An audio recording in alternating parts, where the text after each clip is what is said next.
ಇಂದೇ ಡೌನ್ಲೋಡ್ ಮಾಡಿ ಮತ್ತು ನಿಮ್ಮ ನೆಚ್ಚಿನ ಶೋಗಳನ್ನು ಆನಂದಿಸಿ.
ಈ ದಿನಕ್ಕೋಸ್ಕರ ತುಂಬಾ ದಿನದಿಂದ ಕಾಯ್ತಿದ್ದೆ ರೀ.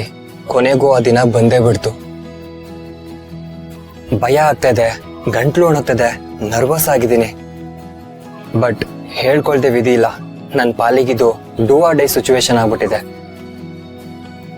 ಏನ್ ಗೊತ್ತಾ, ಹೇಳ್ಕೋಬೇಕಾಗಿರೋದನ್ನ ಹೇಳ್ದೆ ಎಲ್ಲಾನು ಮನ್ಸಲ್ಲೇ ಮುಚ್ಚಿಟ್ಕೊಳ್ಳೋದಿದೆಯಲ್ಲ, ಅದು ತುಂಬಾ ಕಷ್ಟ. ನಮಗ್ ನಾವೇ ಮೋಸ ಮಾಡ್ಕೊಂಡಂಗೆ. ಹೇಳೋದೋ ಬೇಡವೋ, ಹೇಳಿದ್ರೆ ಏನಾಗುತ್ತೋ ಅನ್ನೋ ಕನ್ಫ್ಯೂಷನ್ ಟೆನ್ಷನ್ ಅಲ್ಲಿದ್ದೆ. ಕೊನೆಗೆ ಡಿಸೈಡ್ ಆದೆ, ಇರೋದೊಂದ್ ಲೈಫು, ಎದುರ್ಕೊಂಡು ಯಾಕೆ ಸಾಯ್ಬೇಕು ಅಂತ. ಮನ್ಸಲ್ಲಿರೋದನ್ನ ಹೇಳ್ಕೊಳ್ಳೋದಕ್ಕೆ ಭಯ ಪಡಬಾರ್ದು ರೀ. ಏನನ್ಸುತ್ತೋ ಅದನ್ನ ಹೇಳ್ಕೊಬಿಡ್ಬೇಕು. ಅದಕ್ಕೆ ಹೇಗೋ ಧೈರ್ಯ ಮಾಡಿ ಎಲ್ಲಾನು ಹೇಳ್ಬೇಕು ಅಂತ ಬಂದಿದ್ದೀನಿ. ನಾನ್ ನಿಮ್ಮನ್ನ ರೀ ಅಂತ ಯಾಕೆ ಕರಿತೀನಿ ಗೊತ್ತಾ? ನೀವೇ ನನ್ನ ಲೈಫು ರೀ, ನನ್ನ ಲೈಫ್ಗೆ ಸುಂದರಿ. ರೀ ಅಂದ್ರೇನೆ ಸುಂದ್ರಿ ಅನ್ನೋದಕ್ಕೆ ಶಾರ್ಟ್ ಫಾರ್ಮು. ಸುಂದ್ರಿ ಅಂತ ಕರೆಯೋದಕ್ಕೆ ಧೈರ್ಯ ಬರ್ತಾ ಇರ್ಲಿಲ್ಲ. ಎಲ್ಲಿ ಸುಂದ್ರಿ ಅಂತ ಕರೆದ್ರೆ ಕಪಾಲಕ್ಕೊಂದ್ ಬಿಡುತ್ತೋ ಅಂತ ರೀ ಅಂತ ಕರಿತೀನಿ ಅಂತ ಹೇಳ್ದೆ. ಅಮೃತಧಾರೆ